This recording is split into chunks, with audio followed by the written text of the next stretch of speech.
अर्जुन की आंख खुली तो पूरा शरीर दर्द से भरा हुआ था। उसकी सांस तेज चल रही थी। चारों तरफ अंधेरा था। कोई आवाज नहीं, कोई हवा नहीं, बस एक अजीब सी नमी, जैसे ये जगह जिंदा हो। धीरे धीरे उसकी आंखें अंधेरे में देखने लगी। वो हवेली के उसी कमरे में था, लेकिन इस बार सब कुछ साफ था। दीवारों पर कोई टूट फूट नहीं। फर्श चमक रहा था, जैसे हवेली कभी खंडहर थी ही नहीं। तभी पीछे से पैरों की आवाज आई। धप धप। अर्जुन ने पीछे मुड़कर देखा। प्रताप खड़ा था, सामान्य, शांत, बिल्कुल पहले जैसा। तू ठीक है? अर्जुन ने कांपती आवाज में पूछा। प्रताप मुस्कुराया। हाँ, अब सब ठीक है। लेकिन उस मुस्कान में कुछ गलत था। बहुत ज्यादा शांत, इतना शांत कि डर लगे। अर्जुन ने पूछा, हम बाहर कैसे आए?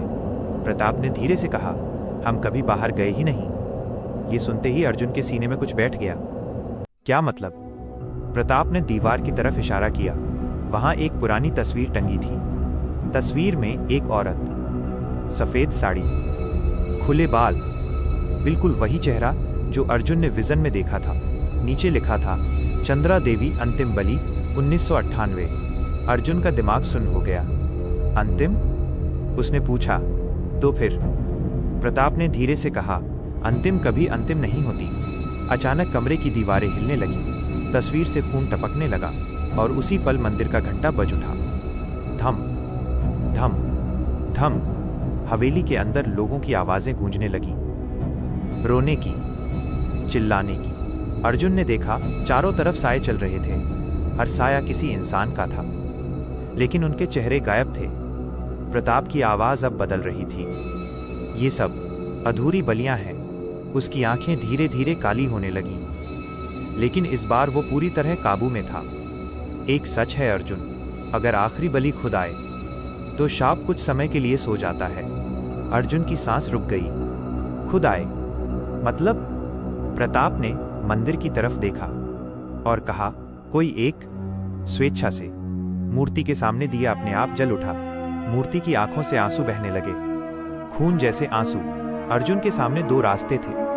एक भाग जाना, दूसरा खुद को हवेली में छोड़ देना। उसने प्रताप को देखा। अगर मैं चला गया, प्रताप ने धीरे से कहा, तो अगली रात कोई और होगा। हवा तेज हो गई, घंटा तेज बजने लगा। अर्जुन ने अपनी आंखें बंद कर लीं और एक कदम आगे बढ़ा। अचानक सब कुछ रुक गया। सन्नाटा। जब उसने आंख खोली, वो हवेली के बाहर था। सुबह हो चुकी थी। हवेली फिर से खंडहर थी। प्रताप पास खड़ा था, लेकिन अब वो बोल नहीं सकता था। उसकी आंखें खुली थीं, जिंदा, पर पूरी तरह खाली। और अर्जुन जान गया, शाप खत्म नहीं हुआ, बस किसी और के अंदर चला गया है। क्योंकि कुछ जगहें खून नहीं छोड़ती, वो यादें रखती हैं।